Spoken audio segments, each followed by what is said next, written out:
and I put bronzer all over myself in a Scary Spice fro, so I thought they would think I was like a black girl. Excuse me.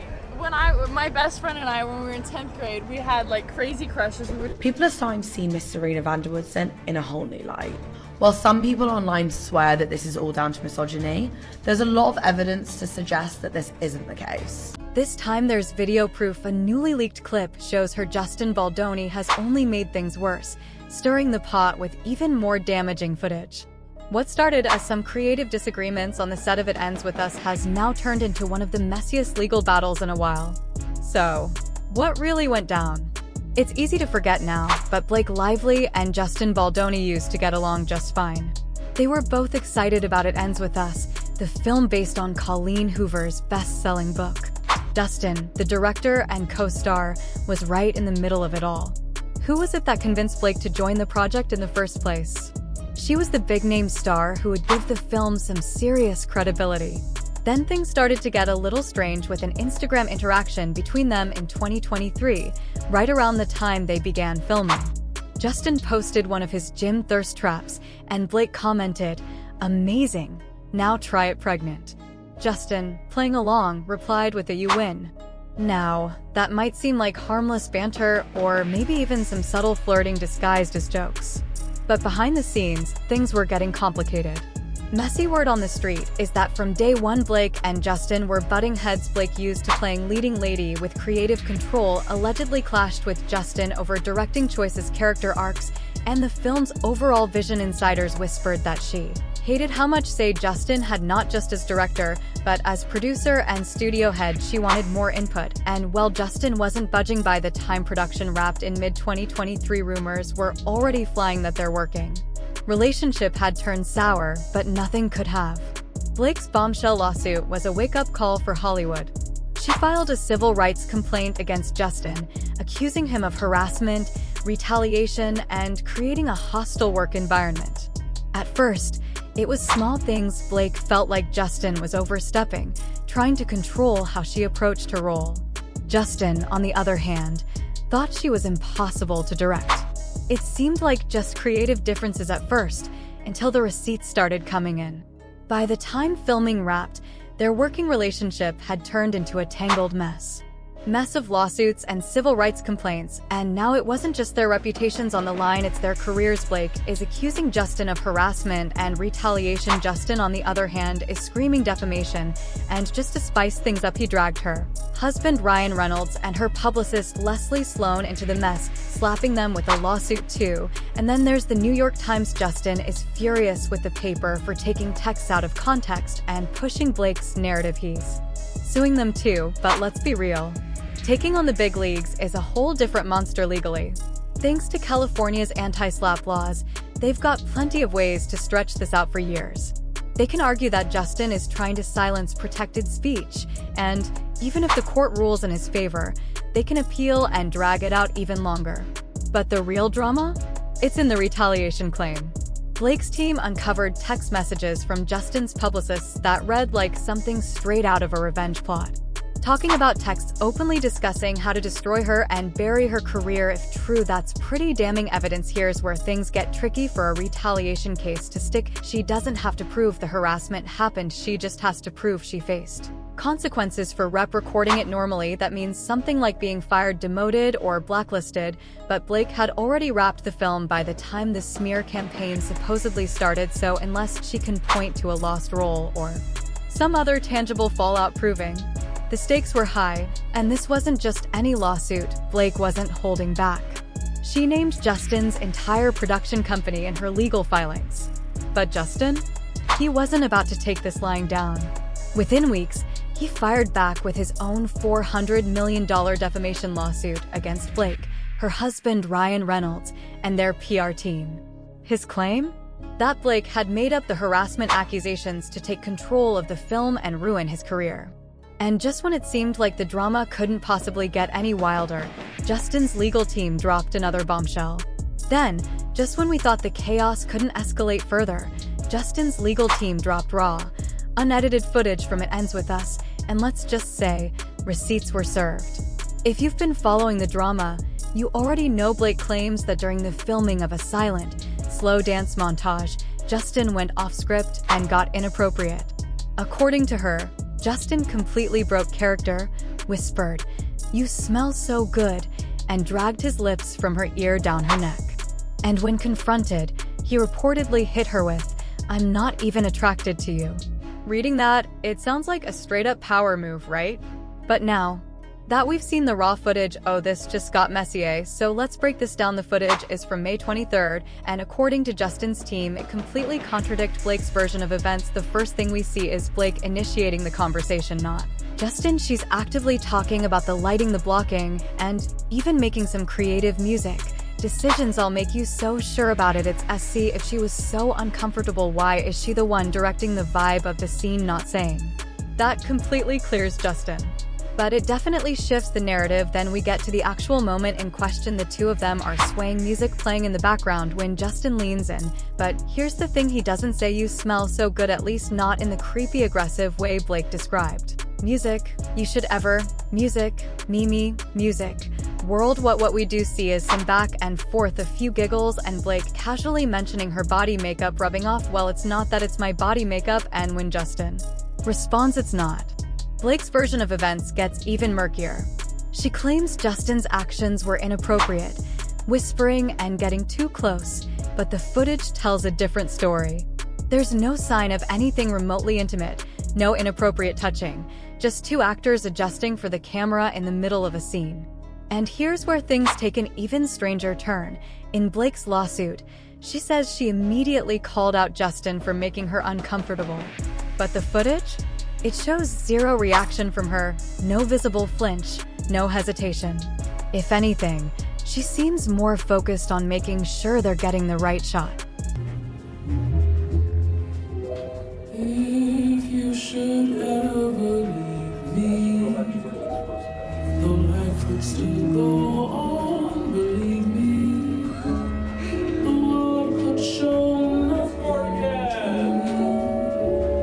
So what good would living do me? There's a sense of restraint in the air. Yeah, just a little bit of restraint.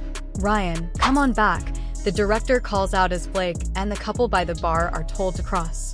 No, your name, sorry. Ponytail lady, cross this way. Take your dad, cross this way.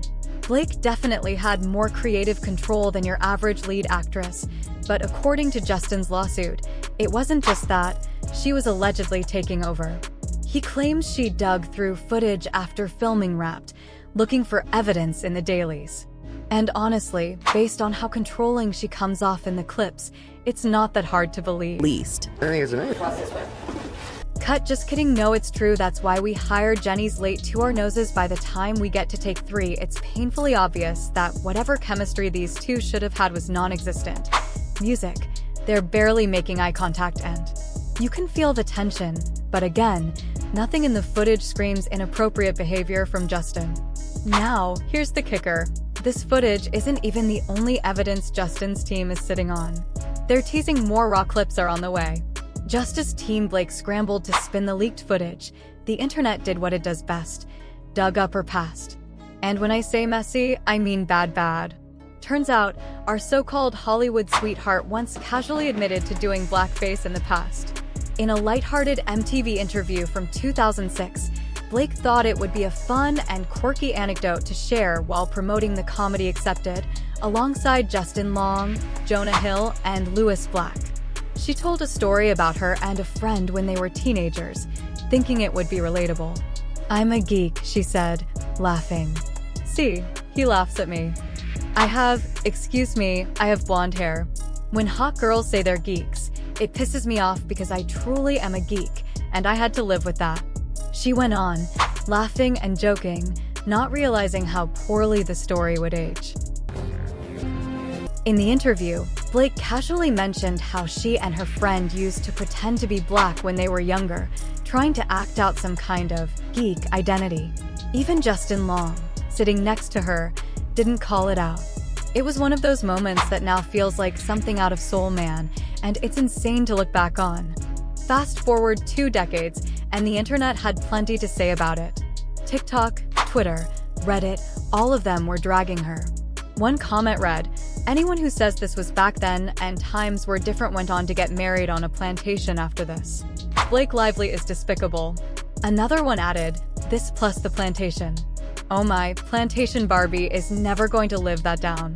The internet is definitely not forgetting, and now it's fitting into a larger pattern of racial insensitivity that Blake and her husband Ryan Reynolds have faced before. Remember their wedding? Did Ryan Reynolds and Blake Lively really get married on a plantation? I dug into it after seeing all the comments, and sadly, yes, they got married at Boone Hall Plantation, which is a literal slave plantation. It has 9 slave cabins and an area that's tied to a painful history of slavery.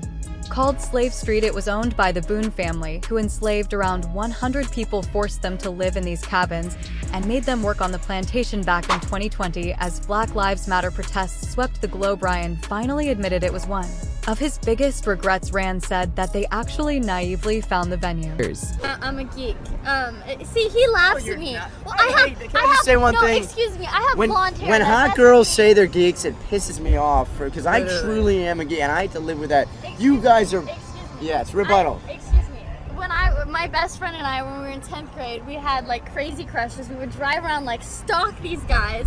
We decided one night to go to the arcade where they were. But here's where it gets freaky. And I put bronzer all over myself in a Scary Spice fro, so I thought they would think I was like a black girl. And so I could stalk them. My friend dressed up as like this goth girl, and we literally sat outside their houses. That makes you sweet. From Ryan Reynolds' Surfac, where he supposedly heard threatening Justin to stop talking about my wife, fans started wondering aloud if Ryan was covering for Blake or if he had no idea. It's crazy how bad things actually were, but plot twist, it's AI. Like, not even convincingly human. If this was supposed to be a scandal, it totally flopped. But still, some people are out here acting like they just uncovered the next Watergate. Meanwhile, the real mess is way juicier. While the internet was busy debating whether Ryan Reynolds is really that pressed about Justin, something much bigger was happening behind the scenes. Justin's own lawyer once sued him over an alleged script theft, and you can bet Team Blake is loving every second of this. Back in 2021, a writer named Travis Flores claimed that Justin stole his deeply personal script, which was based on his own life, and turned it into 5 feet apart. And guess who helped Flores sue? None other than Brian Fredman, the same lawyer Justin had hired to defend him. The lawsuit accused Justin of swiping the script while working on another project with Flores, essentially pulling a whoops, this is mine now move. Now, here's where it gets shady. The case was settled, and Flores tragically passed away last year. But suddenly, years later, TMZ decides to bring it up again. Who sent them? This little reminder feels a bit too perfect. I'm betting it was Team Blake behind it. The timing is just too spot on. And the mess doesn't stop there. Blake's team has been relentless, borderline unhinged, honestly. They even refused to give Justin's lawyer an extension when his house and office were destroyed in the LA wildfires. Yes, you read that right. The man lost everything, and Team Blake said, sounds like a personal problem. Meanwhile, they're pushing stories that paint Justin as the villain, hoping that the casual gossip scrollers will eat it up. Stole a movie and just run with it, because let's be real, people don't read 200-page lawsuits. They see one messy headline and decide someone's guilty, and that's exactly what Team Blake is banking on. What's funny though, this is backfiring spectacularly. The more they try to make Justin look bad, the more people are side-eyeing Blake and Ryan, and honestly, it's so hard to watch Ryan Reynolds go down with this ship. Like, sir, we liked you, but the way this is playing out is not helping your reputation though. It ends with us drama just escalated again, and this time it's thanks to a 2 a.m. voice memo that somehow made its way to the press. Justin left a 6-minute-long voice note for Blake during pre-production for their film, and let's just say it's a lot. The Daily Mail was the first to get their hands on the memo, and while they claim it's tied to a disagreement over script rewrites, no one can confirm when exactly this little midnight monologue was sent, and, even more interesting, nobody wants to take credit for leaking it. Justin's legal Team Blake, which has been more than happy to leak other receipts, is suspiciously silent on this one. Meanwhile, Blake's side went straight to The Hollywood Reporter to deny handing over any of the leaks. And then, there's this. Hey Blake, it's 2 o'clock in the morning. Hopefully this doesn't wake you up. Wow, there's so much I want to say to you, and I hope that we can FaceTime or see each other in person. Right off the bat, it's pure panic mode. I'm really sorry. I for sure fell short, and you worked really hard on that, and the way you framed it. And how that made you feel, I just want to say thank you for sharing that with me. That takes a lot of trust and a vulnerability, and I feel really grateful that you feel safe enough to tell me that that's how you feel and share that with me, and I'm really sorry, that is a fail on my part. One thing you should know about me is I will admit and apologize when I fail, and I am far from perfect first of all 2 a.m. Voicemails like this are never a good sign. If a man is apologizing this much, he knows he's in trouble. But what was he apologizing for? According to Justin's own lawsuit, he wasn't on board with letting Blake rewrite the opening scene. He claims he only went along with it because she low-key threatened him by name-dropping her husband, Ryan Reynolds, and her bestie, Taylor Swift, 2 of the most powerful and wealthy celebs alive. So, which is it, Justin? The panicked, guilt-ridden guy in the voice memo, or the I was just being strong guy? Armed by Hollywood elites guy in court, it gets even weirder when you consider that Blake wasn't even responding to him at this point. Apparently, after Justin first hinted that he didn't love her version of the script, she ghosted him for days before finally sending an email saying his feedback didn't feel great for her. That's when Justin hit her with this verbal novel at 2 a.m. Basically, it sounds like he was begging her to stay on good terms with him. At one point, he even goes off on a tangent about how awful Hollywood is to women and how he totally understands her frustration. I am so sorry you've been through what you've been through with these other filmmakers and producers, or whoever the people were that you worked with. Just me off those heads. This is the same guy who later filed a $400 million lawsuit against her for defamation. And as if this voicemail wasn't already cringeworthy enough, he starts hyping her up, trying to flatter her.